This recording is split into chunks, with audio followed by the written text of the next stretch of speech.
साहिब साहब का उन्होंने प्रचार करा, डोर बाई डोर चले और उनके साथ काफी जनता उनके साथ थी, काफी लाखों तादाद में।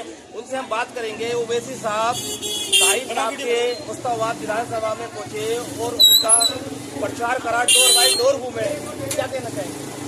देखिए, ओवैसी साहब ने जिस प्रकार से ओवैसी साहब यहाँ आए हैं, मुस्तफाबाद की जनता ने उनका इस प्रकार से इस्तेमाल किया है कि जैसे एक ईद की तरह, ईद का दिन हो।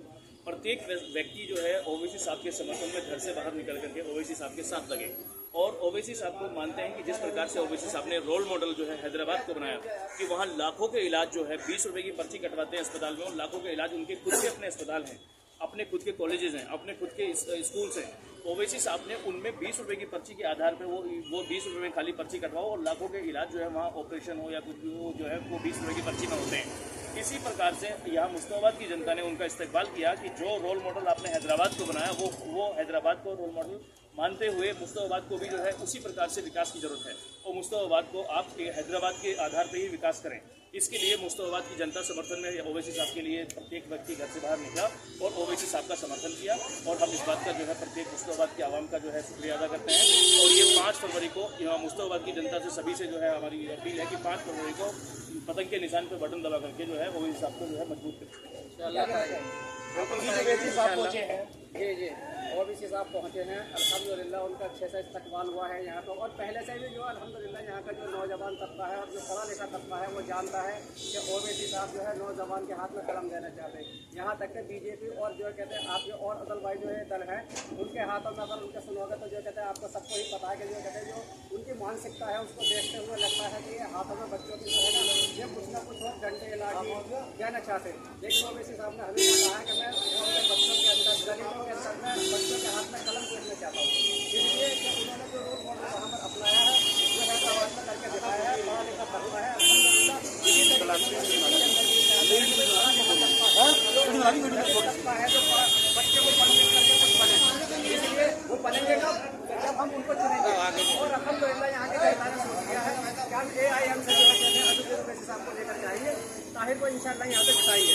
और देखिए, जिस प्रकार से भाजपा ने सिर्फ बांटो राज करो वाली रणनीति अपना रखी है, ब्रिटिश साम्राज्य ने जिस प्रकार से यहाँ पे ब्रिटिश साम्राज्य ने 200 साल हुकूमत की, उन्होंने सिर्फ ये एक उस समय जलियांवाला बाग हत्याकांड जब हुआ उस समय एस खान जो है एक SP थे, उन्हें आदेश किया कि वो हिंदुओं पर गोलियां चलाएं। उन्होंने कहा कि मैं अपनी नौकरी बलिदान करना बेहतर समझूंगा लेकिन मैं हिंदुओं पर गोलियां नहीं चलाऊंगा।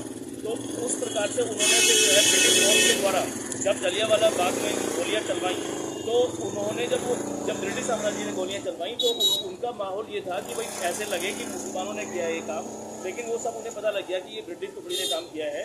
लेकिन ब्रिटिश साम्राज्य को उखाड़ने के लिए हमारे राजगुरु सुखदेव, भगत सिंह, हर व्यक्ति ने, यहाँ तक कि आप अशफाकुल्ला खान से लेकर के मौलाना अबुल कलाम आज़ाद तक, मौलाना अबुल कलाम आज़ाद से लेकर के हमारा जितने भी मुस्लिम जो है ये अभी यहाँ इंडिया गेट पे 95,300 स्वतंत्रता सेनानियों के नाम लिखे हैं, जिसमें 61,945 जो है मुस्लिम स्वतंत्रता सेनानी हैं।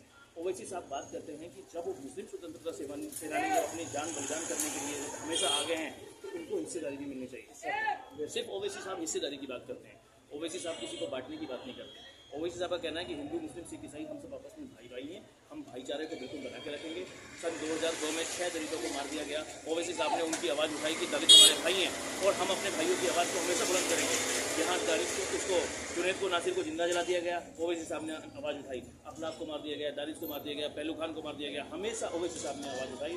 और ओवैसी साहब इस बात को कहते हैं कि हिंदू मुस्लिम सिख ईसाई लेकिन मुसलमानों को उनकी हिस्सेदारी मिलनी चाहिए और दलितों को हिस्सेदारी मिलनी चाहिए, ना कि वो दली उठाने का काम करें। ओवैसी साहब का कहना है कि मुसलमान खाली दली उठाने का काम ना करें, उनको हिस्सेदारी दीजिए।